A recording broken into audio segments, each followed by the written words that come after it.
Magic Talks Daily Dialogue with Ryan Bridge. Here's an interview you may have missed. Hi, Donna. Hello. How are you doing? I'm good, thank you. How are you? Very well, thank you. What do you think about this? Well, this is from what you call transgender. I guess I fit in that bracket. I'm an athlete. My view is not necessarily based on science, but my lived experience and what I've had to go through and what I've observed. In terms of advantage, I believe, yes, there is an advantage, but only if you had participated in that sport in your formative years. So I think Laurel, regardless of her hormone levels right now, I think she has got an inherent advantage. I can see, how genetic female would feel that that's unfair, and that's totally understandable. Again, I'm not a scientist. I'm not basing this on any science. I'm just basing this on what I've gone through. In my chosen sport, I hadn't played, nor trained, or I don't believe I had developed the muscle mass or physique or whatever in my formative years in my sport. I took up my sport very late. And so in my case, I don't believe I had an advantage, because otherwise I would have cleaned up in my sport, and I didn't. Nowhere near it. What sport, Donna? I'd rather not say, because it's quite a niche sport, and that would out me. So you're not out to your sport, the others you're competing with? No. Right. And there's, and I guess because I'm not cleaning up and there's no sort of perceived advantage, it's not been an issue in my sport. But I can definitely see that it would be an issue in Laurel's sport. Laurel competed in her former sex, in her former gender, in that sport that she's now competing in now. Yes. as a woman. So that's quite different in my view. And yes, I can definitely understand the genetic women's feelings about it, but I also think that segregation is not the answer. So, yeah, it's a complex issue, I think. It is. Donna, so Donna's not your real name, I'm hoping? No. No, okay, good. So I'm interested in this. So do you compete professionally, or is it just? I've competed internationally and at national level. Yes. Wow. And no one has this. Is it a contact sport or non-contact? Non-contact sport. And no one has individual. No one has suspected, Donna?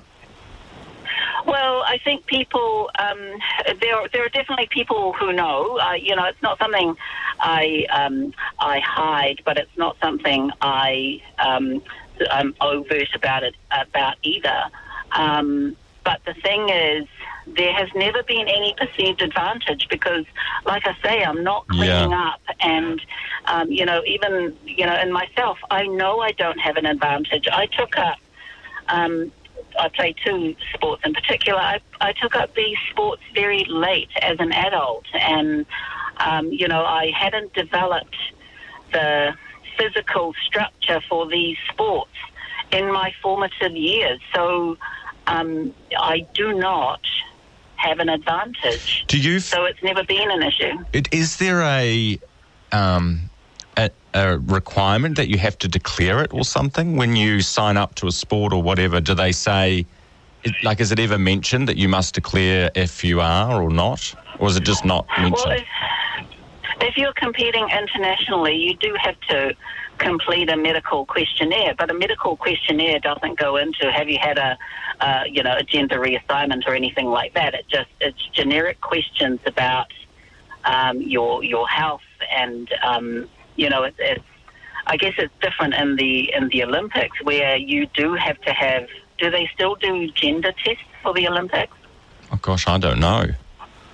Right. There's no. The questionnaires that you have to compete, at a national level does not require you to disclose any of that. Right.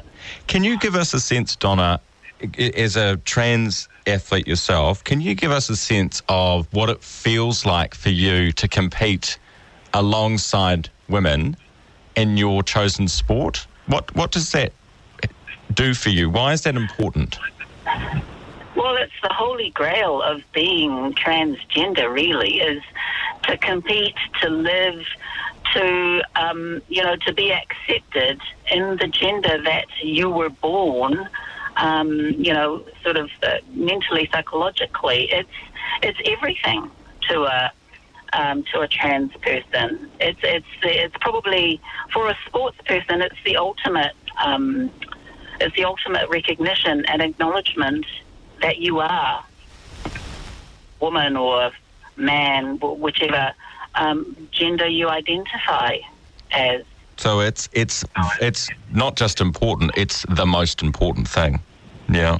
Well, for me, it was the most important thing. Absolutely. What about, because just in terms of options, where do we go with this?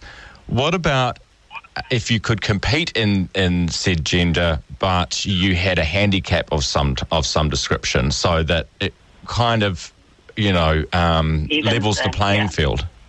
Yeah. Oh, look, I know it's really it's a very controversial view, but like I say, given my experience and what I know, you do have an advantage. But it's about balancing that out. And I personally would be in favour of that. Or, in my case, if you hadn't, competed in your sport in your formative years or whatever, then you would be deemed to have no advantage, and then you'd be on an even footing with genetic male or female. So I would support that.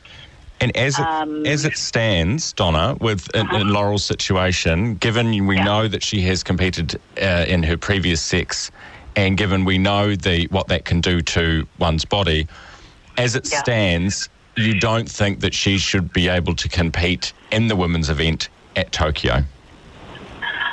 No, that's not what I'm saying.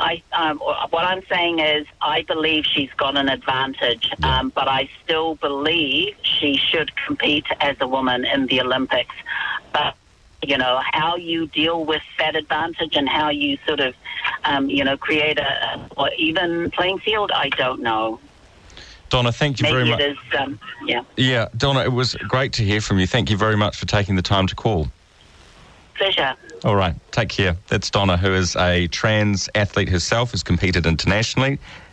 It's not known in her sport that is the case, sort of in the closet, if you will. I don't know if they use the same terminology, but there you go. Catch any interviews you missed on Rover or anywhere else you listen to podcasts. Ryan Bridge, 4 to 7 p.m. weekdays on Magic Talk.